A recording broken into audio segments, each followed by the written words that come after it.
again. So those who were vaccinated 6 months ago, we really need them to come back, or we need to go to them. Disproportionate. We have 48 cases in California we've identified. This is important. And the vast majority, overwhelming majority, have been fully vaccinated. And that's why masking becomes even more important in this environment. This is contributing to an increase in cases, and they're predominantly occurring in vaccinated individuals. There's another element to safety, and that is if you vaccinate someone and they make an antibody response and then they get exposed and infected, does the response that you induce actually enhance the infection and make it worse? And the only way you'll know that is if you do an extended study, not in a normal volunteer who has no risk of infection, but in people who are out there in a risk situation. This would not be the first time, if it happened, that a vaccine that looked good in initial safety actually made people worse. There was the history of the respiratory syncytial virus vaccine in children, which paradoxically made the children worse. One of the HIV vaccines that we tested several years ago actually made individuals more likely to get infected. So you can't just go out there and give it unless you feel that in the field, when someone is getting infected and exposed, being vaccinated doesn't make them worse. That's why you got to do a trial. Yeah. I appreciate greatly the work done by all the premiers and chief ministers and seeing those national vaccination rates get to where they are. We've got one more state to get through that gate. As it's a bit like, getting the sheep through the gate and into the run. With the wheels coming off of this clown car at such an early stage, it was obvious that the new Iron Curtain would ultimately fail. However, those who believed that it would end quickly, without sacrifice, did not understand the motives of those in power. The political, corporate, and religious elites would push forward with their plan, no matter what. This was a matter of life or death for them. If the control group could not be eliminated quickly enough, their crimes would become increasingly obvious. If they failed to control the narrative, they would lose much more than their seats. This made them dangerous, like cornered animals. It would be a mistake to underestimate their resolve. Protest alone would not stop them, and riots would just play into their hands. It's important to understand that these policies were intentional provocations. The non-compliant were being impoverished and pushed to the edge. Sooner or later, someone would snap. That's exactly what they wanted. Aimless violence and mayhem. Justification for the military to step in. And this was only round one of the Great Reset. The elites still had several tricks up their sleeve. An engineered food and energy crisis developing behind the scenes would escalate in waves, punctuated by a sudden event that brings the modern world to a grinding halt. Communications and power grids go down. Chaos ensues.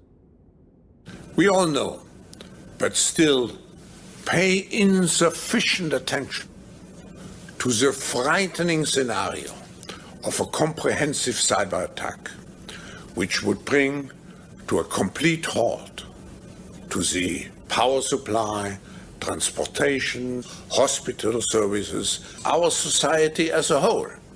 The COVID-19 crisis would be seen in this respect as a small disturbance in comparison to a major cyber attack. To use the COVID-19 crisis as a timely opportunity to reflect on the lessons the cybersecurity community can draw and improve our preparedness for a potential cyber pandemic. I believe that there will be another crisis. It will be more significant.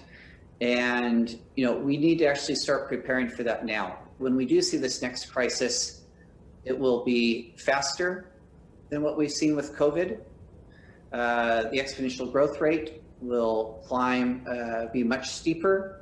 The impact will be greater. And as a result, the economic and social implications will be even more significant. For those living in major city centers, this would mark the beginning of a long, grueling nightmare. Without the means to produce their own food, they would find themselves at the mercy of their oppressors. The essentials of life, weaponized. Their only options would be fight or flee. Those who froze were doomed. This was the ultimate Hegelian trap. Problem, reaction, solution. Order out of chaos. The solution was ready, waiting in the wings. Central bank digital currencies that tracked every transaction and gave governments total control in real time. This combined with health passports and social credit systems were the capstone of their new world order. The non-compliant were to be cut off completely, forced into camps and ghettos, disappeared. Those who conformed would be conditioned like dogs, stripped of all rights and dignity. But even their obedience would not protect them. There is a way to stop this, but it will require more than protest. The level of civil disobedience that brings down governments is dangerous and usually illegal. Those who go down this path risk prison time or even death. But when you understand that the alternative is to condemn our children and future generations to an open-air prison, the moral imperative is clear. Protests are toothless. They channel discontent into a public display that has little or no impact on the system. Color revolution tactics, on the other hand, have been used by intelligence agencies to topple governments all around the world. Like any weapon, it can be used for evil or a higher cause. In a way, we have done the same that they did in Belgrade in the 90s. Non-violent resistance, the ridicule of the regime. There was no violence on the street. Even when the police intervened, we did not fight. The people from Otpor gave us a book in which they described all their strategies, how you have to proceed when you want to overthrow a regime. That book, which is used by opposition movements worldwide, was actually written in Boston, USA. From Dictatorship to Democracy is considered the Bible of the non-violent resistance. Though often attributed to Gene Sharp in his book From Dictatorship to Democracy, this approach is really just an application of the psychological principles first described by Gustave Le Bon, further developed by Edward Bernays. Color revolutions are organized in 3 layers. The first layer is comprised of strategists and coordinators who understand the principles involved and which are responsible for training and equipping the individuals who are to represent the public face of the movement. These representatives, who comprise the second layer, don't have to be charismatic leaders. Ordinary citizens can fill the role. However, in order to be effective, they must be both brave and respectable. For example, an old woman who's not afraid for herself may be more appropriate than a young man who lacks self-control. The third layer is made up of those who already support the cause, but lack the knowledge or experience to plan effective actions on their own. These are the masses that are already protesting in the streets. The first challenge for the organizers is to define the central message of the movement and distill these ideas down to a small number of memorable slogans that touch upon a moral and emotional core. Crowds are not moved by complex ideological discourse. The rallying cry must be primal and absolute. There's a time when the operation of the machine becomes so odious, makes you so sick at heart that you can't take part. You can't even passively take part. And you've got to put your bodies upon the gears and upon the wheels, upon the levers, upon all the apparatus, and you've got to make it stop. And you've got to indicate to the people who run it, to the people who own it, that unless you're free, the machine will be prevented from working at all. Second challenge is to develop visual cues to unify the movement. This might include symbols, flags, or even clothing items of a particular color. This is where the term color revolution originates. This visual identity must be adapted to the history of the region.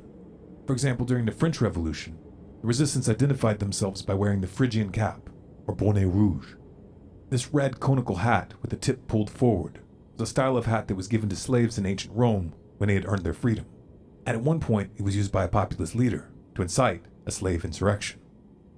So the way you're doing it nonviolent struggle is actually you create this group identity. You want people to feel each other. You want people to be dressed in similar clothes. You want people to sing because songs make them work together. You won't have drums there who will give the rhythm to your march. You want whistles, you want music, you want fun. This is a very important part. And now it looks like a big, how do you call it, love parade. The Egyptians followed Sirda's rules exactly and succeeded.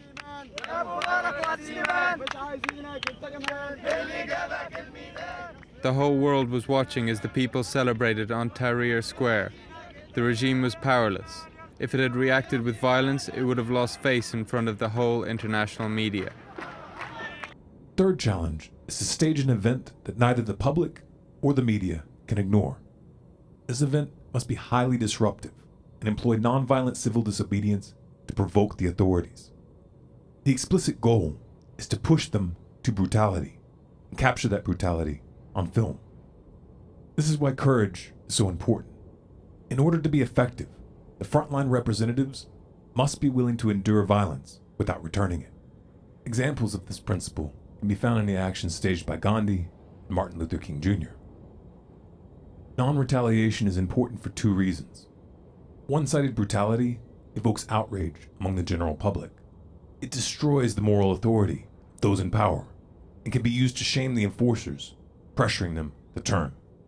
This is another reason why an elderly woman can sometimes be more effective on the front line than a young man. To strike such a person is socially unacceptable. This provides an opportunity to challenge officers up close and personal, condemning their complicity and demanding that they stand with the people. There are many kinds of disruptive action that can be taken in such operations, but it is important that the target be chosen carefully with a mind towards who will be most inconvenienced and what message such a disruption would send. For example, blocking traffic on a random road may merely frustrate the public without making any relevant point. A better target would be a business or institution which is discriminating based on medical status, a large grocery store or train station, for example. To maximize impact, the operation should be designed to last long enough to cause significant problems. If a building is to be occupied, it must be done in such a way that the police cannot easily remove the protesters.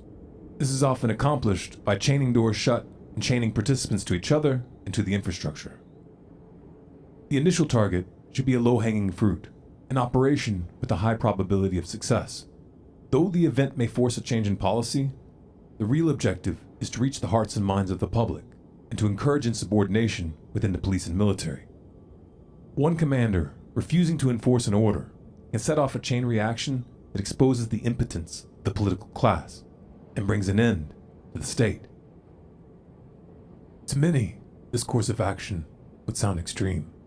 The risk too great, the price too high to pay. Unfortunately, the window for nonviolent action was closing, and the base case scenario was outright war. For those in no position to stand and fight, the only sane alternative was to leave. When I talked to American Alicia Duran and her German husband Andreas, they were packing, trying to get out of Germany as quickly as possible with their 3 children. They've had enough of Germany's strict COVID policies. Europe is in the midst of an uprising of the unvaccinated, pitting citizens who refuse to get the jab against governments that want the pandemic to end. And neither side is backing down. A new underground railroad was already taking shape. A migration from wealthy totalitarian nations to places where the people were poor but much more free. They would cross borders on foot and sail across seas. But this is a story in and of itself.